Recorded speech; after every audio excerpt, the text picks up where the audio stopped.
dia, Shalom, queridos. Estaremos lendo Mateus, capítulos 23, 24 e 25, e o Salmo 67. Então, Jesus disse à multidão e aos seus discípulos: os mestres da lei e os fariseus se assentam na cadeira de Moisés. Obedeçam-lhes e façam tudo o que eles lhes dizem, mas não façam o que eles fazem, pois não praticam o que pregam.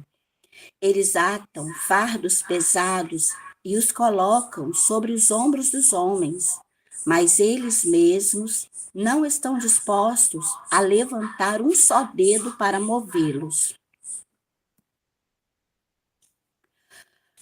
Tudo o que fazem é para serem vistos pelos homens. Eles fazem seus filactérios bem largos e as franjas das suas vestes bem longas. Gostam do lugar de honra nos banquetes e dos assentos mais importantes nas sinagogas, de serem saudados nas praças e de serem chamados mestres. Mas vocês não devem ser chamados mestres. Um só é o mestre de vocês, e todos vocês são irmãos. A ninguém na terra chamem pai, porque vocês só têm um pai, aquele que está nos céus. Tampouco vocês devem ser chamados chefes, porquanto vocês têm um só chefe, o Cristo. O maior entre vocês deverá ser servo, pois todo aquele que a si mesmo se exaltar será humilhado, e todo aquele que a si mesmo se humilhar será exaltado. Ai de vocês, mestres da lei e fariseus hipócritas, vocês fecham o reino dos céus diante dos homens. Vocês mesmos não entram, nem deixam entrar aqueles que gostariam de fazê-los. Ai de vocês, mestres da lei, fariseus, hipócritas, vocês devoram as casas das viúvas e, para disfarçar, fazem longas orações. Por isso, serão castigados mais severamente. Ai de vocês, mestres da lei e fariseus hipócritas, porque percorrem toda terra e mar para fazer um convertido, e quando conseguem, vocês o tornam 2 vezes mais filho do inferno do que vocês. Ai de vocês, guias cegos, pois dizem: se alguém jurar pelo santuário, isto nada significa. Mas se alguém jurar pelo ouro do santuário, está obrigado por seu juramento. Cegos insensatos, que é mais importante, o ouro ou o santuário que santifica o ouro? Vocês também dizem: se alguém jurar pelo altar, isto nada significa. Mas se alguém jurar pela oferta que está sobre ele, está obrigado por seu juramento. Cegos, que é mais importante, a oferta ou o altar que a santifica? Portanto, aquele que jurar pelo altar, jura por ele e por tudo o que está sobre ele. E o que jurar pelo santuário, jura por ele e por aquele que nele habita. E aquele que jurar pelos céus, jura pelo trono de Deus e por aquele que nele se assenta. Ai de vocês, mestres da lei e fariseus hipócritas, vocês dão o dízimo da hortelã, do endro e do cominho, mas têm negligenciado os preceitos mais importantes da lei: a justiça, a misericórdia e a fidelidade. Vocês devem praticar estas coisas, sem omitir aquelas. Guias cegos, vocês coam um mosquito e engolem um camelo. Ai de vocês, mestres da lei e fariseus hipócritas, vocês limpam o exterior do copo e do prato, mas por dentro eles estão cheios de ganância e cobiça. Fariseu cego, limpe primeiro o interior do copo e do prato, para que o exterior também fique limpo.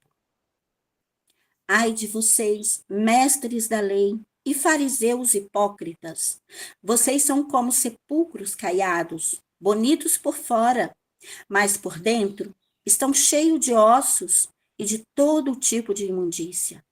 Assim são vocês. Por fora parecem justos ao povo, mas por dentro estão cheios de hipocrisia e maldade. Ai de vocês, mestres da lei e fariseus hipócritas!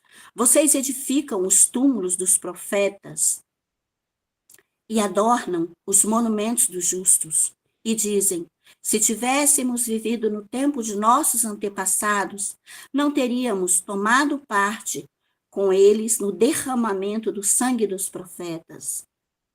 Assim, vocês testemunham contra si mesmos que são descendentes dos que assassinaram os profetas. Acabem, pois, de encher a medida do pecado dos seus antepassados. Serpentes, raça de víboras, como vocês escaparão da condenação ao inferno? Por isso, eu lhes estou enviando profetas, sábios e mestres. A uns vocês matarão e crucificarão, a outros açoitarão nas sinagogas de vocês e perseguirão de cidade em cidade. E assim, sobre vocês recairá todo o sangue justo derramado na terra, desde o sangue do justo Abel até o sangue de Zacarias, filho de Baraquias, a quem vocês assassinaram entre o santuário e o altar. Eu lhes asseguro que tudo isso sobrevirá a essa geração. Jerusalém, Jerusalém, você que mata os... Oi? Jerusalém, Jerusalém, você que mata os profetas e apedreja os que lhes são enviados, quantas vezes eu quis reunir os seus filhos, como a galinha reúne os seus pintinhos debaixo das suas asas. Mas vocês não quiseram. Eis que a casa de vocês ficará deserta, pois eu lhes digo que vocês não me verão mais até que digam: bendito é o que vem em nome do Senhor. Capítulo 24.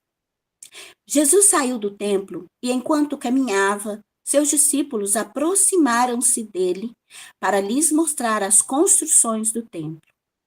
Vocês estão vendo tudo isso? Perguntou ele. Eu lhes garanto que não ficará aqui pedra sobre pedra. Serão todas derrubadas. Tendo Jesus se assentado no Monte das Oliveiras, os discípulos dirigiram-se a ele em particular e disseram: dize-nos, quando acontecerão essas coisas? E qual será o sinal da tua vinda e do fim dos tempos? Jesus respondeu: cuidado, que ninguém os engane, pois muitos virão em meu nome dizendo: eu sou o Cristo, e enganarão a muitos. Vocês ouvirão falar de guerras e rumores de guerras, mas não tenham medo. É necessário que tais coisas aconteçam, mas ainda não é o fim. Nação se levantará contra nação, e reino contra reino. Haverá fomes e terremotos em vários lugares. Tudo isso será o início das dores. Então eles os entregarão para serem perseguidos e condenados à morte. E vocês serão odiados por todas as nações por minha causa. Naquele tempo, muitos ficarão escandalizados, trairão e odiarão uns aos outros. E numerosos falsos profetas surgirão e enganarão a muitos. Devido ao aumento da maldade, o amor de muitos esfriará. Mas aquele que perseverar até o fim será salvo. E este evangelho do reino será pregado em todo o mundo, para testemunho a todas as nações, e então virá o fim. Assim, quando vocês virem o sacrilégio terrível, do qual falou o profeta Daniel no lugar santo, quem lê, entenda.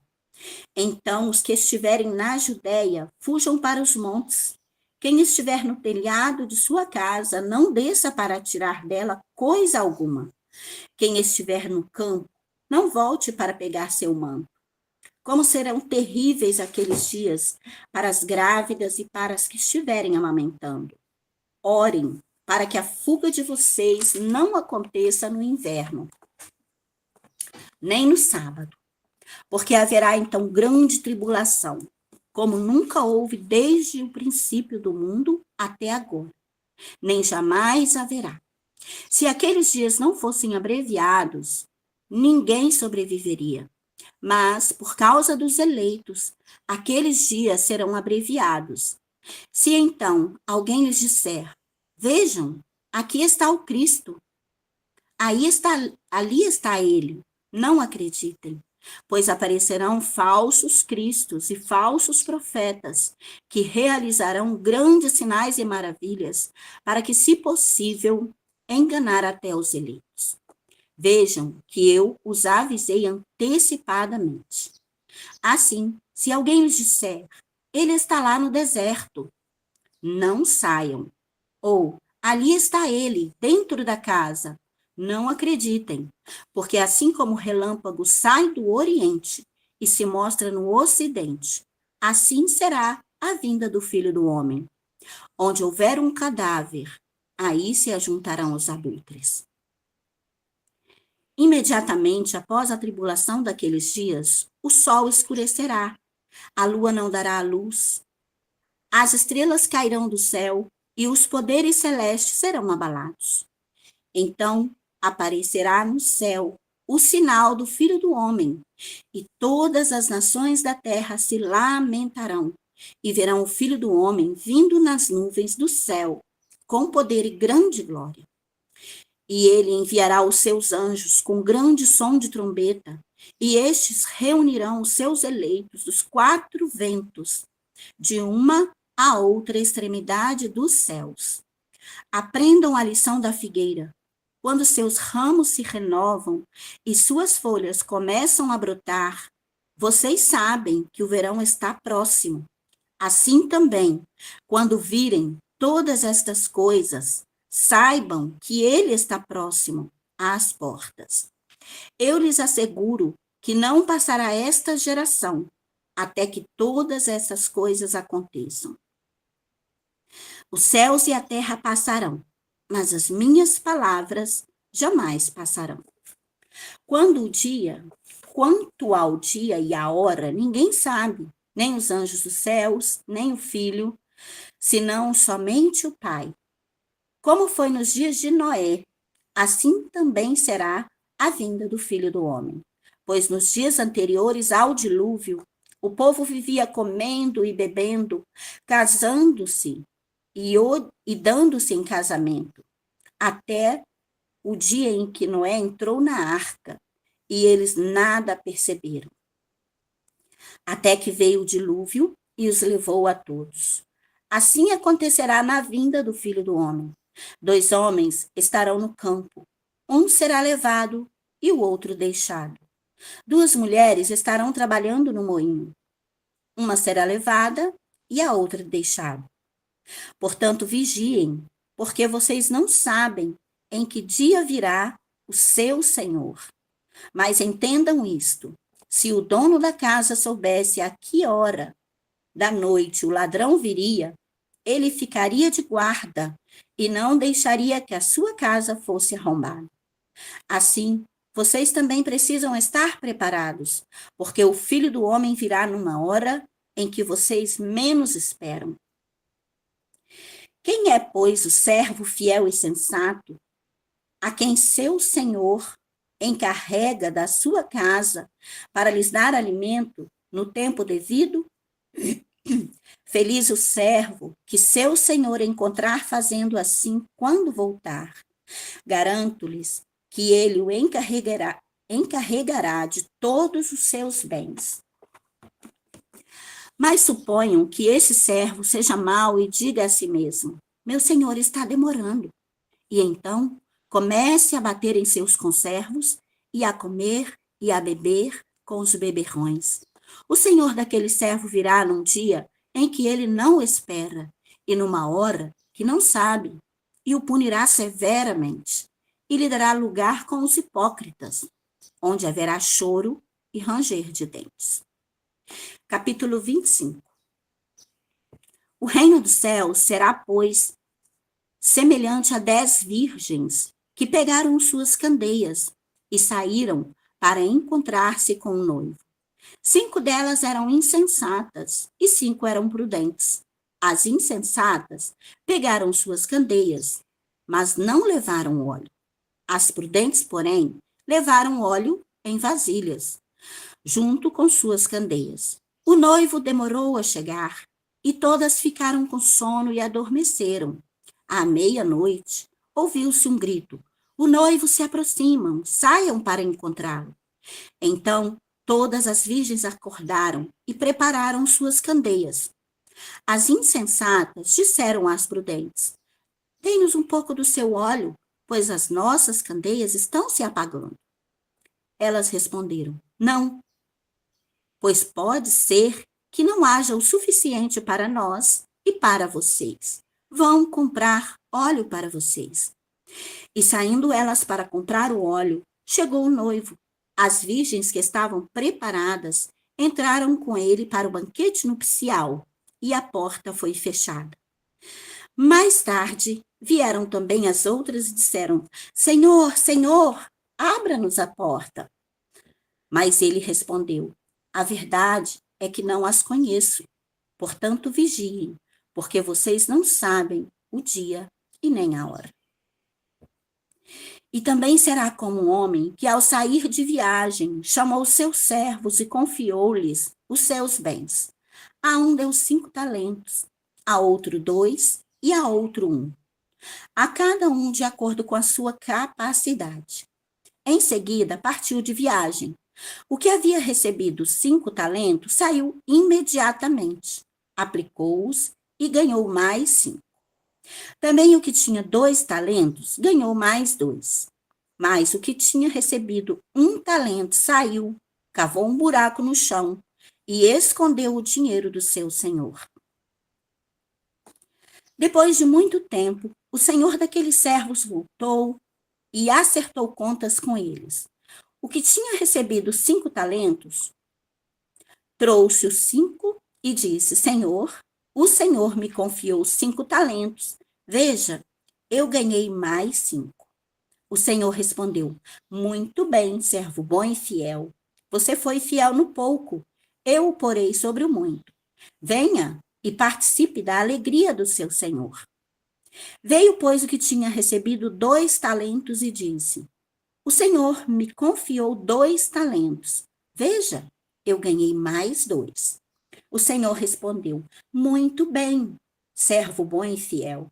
Você foi fiel no pouco, eu o porei sobre o muito. Venha e participe da alegria do seu Senhor.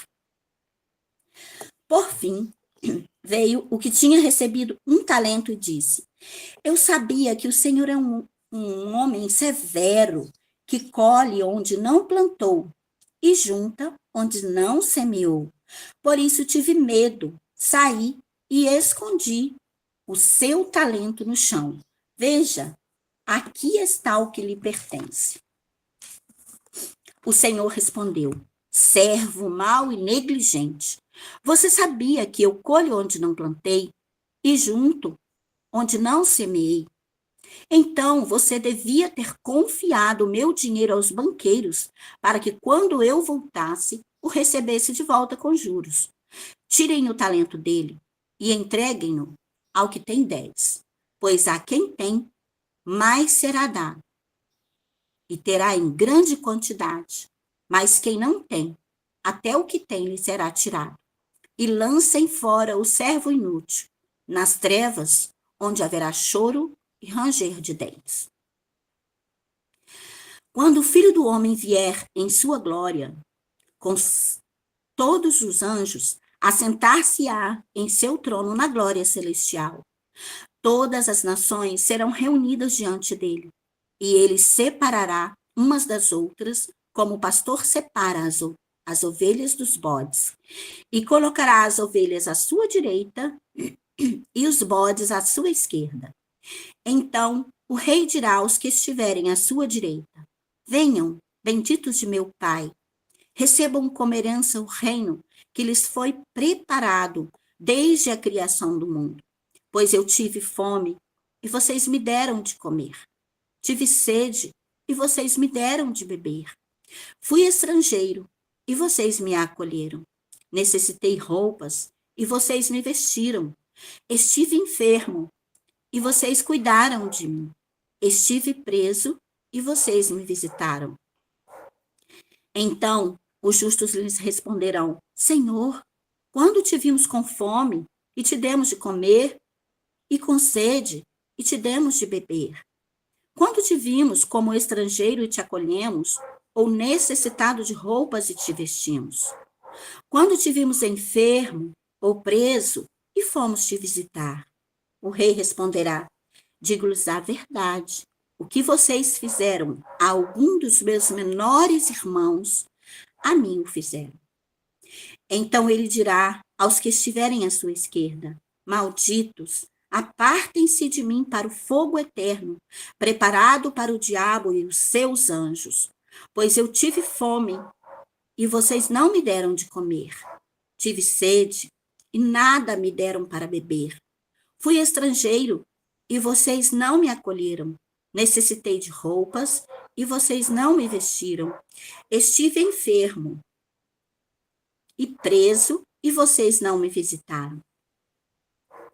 Eles também responderão: Senhor, quando te vimos com fome, ou com sede, ou estrangeiro, ou necessitado de roupas, ou enfermo, ou preso, e não te ajudamos?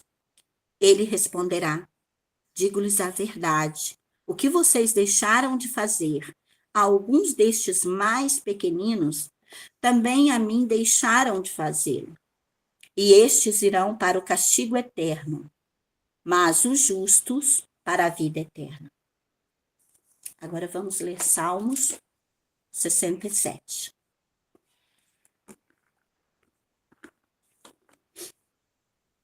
Que Deus tenha misericórdia de nós e nos abençoe, e faça resplandecer o seu rosto sobre nós, para que sejam conhecidos na terra os teus caminhos, a tua salvação entre todas as nações. Louvem-te os povos, ó Deus. Louvem-te todos os povos. Exultem e cantem de alegria as nações, pois governas os povos com justiça e guia as nações na terra. Louve-te os povos, ó Deus, louvem-te todos os povos, para que a terra dê a sua colheita e Deus, o nosso Deus, nos abençoe. Que Deus nos abençoe e o temam todos os confins da terra. Amém. Amém. Glória a Deus. Obrigado, Lei, pela leitura. Glória a Deus por sua vida. Irmãos, nós vamos ter agora a contagem do Homer, mas eu queria só comentar de forma rápida aqui alguns versículos, como a palavra tem uma sequência e um encaixe perfeito. Ela se renova a cada manhã. Então, eu lendo esses versículos aqui, eu comecei no versículo 1 do capítulo 23 de Mateus, onde a palavra fala Jesus explicando a respeito dos fariseus e ele falando a respeito da falsidade. E nós não podemos ser dessa forma e não podemos viver dessa forma. Se nós pesquisarmos na palavra, nós vamos ver em João, que no capítulo 8, ele fala sobre o pai da mentira, que a mentira é base da falsidade. Mas vamos ver também, no capítulo 10, que Jesus declara que ele é a verdade. Nós precisamos viver na verdade. Nós precisamos fazer com que a nossa vida, as nossas ações, as nossas atitudes, os nossos pensamentos reflita a verdade, que é o nosso Deus. Para que, como no capítulo 24, nós não sejamos enganados, nós possamos estar andando em verdade de vida e o Senhor possa acrescentar a cada dia sobre nós a sua porção. No início do capítulo 25, a palavra fala também sobre as 10 virgens, e as prudentes são aquelas que tinham o óleo. E o que é o óleo para as nossas vidas? O óleo é o nosso relacionamento. o nosso investimento, estando na presença de Deus, buscando a face de Deus, orando, estando no maná, entendendo a sua palavra, participando da comunhão, estando juntos como irmãos, como corpo de Cristo, ouvindo a palavra de Deus e vivendo essa palavra nas nossas vidas. E assim, nós chegamos com um fechamento em Salmo 67, onde o versículo 1 fala: que Deus tenha misericórdia de nós e nos abençoe, e faça resplandecer o seu rosto sobre nós. O Senhor, olha o tamanho, irmãos, da importância que nós temos para Deus. Olha o tamanho disso. Deus faça resplandecer o seu rosto sobre nós. O Deus que criou todas as coisas, o Deus que tem todo o poder nos céus e na terra, que ele resplandeça o seu rosto, a glória dele nas nossas vidas, nos nossos rostos. E continuando, para que sejam conhecidos na terra os seus caminhos, a tua salvação entre todas as nações.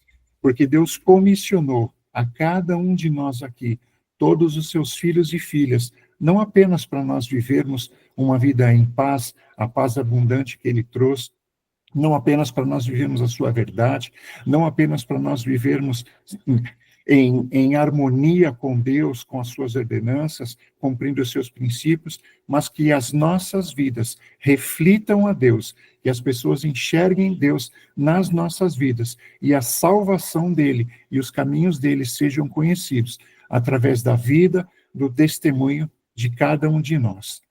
Glória a Deus, nós agradecemos a Deus por essas palavras, por podermos ser alimentados por ele a cada manhã, em nome de Jesus.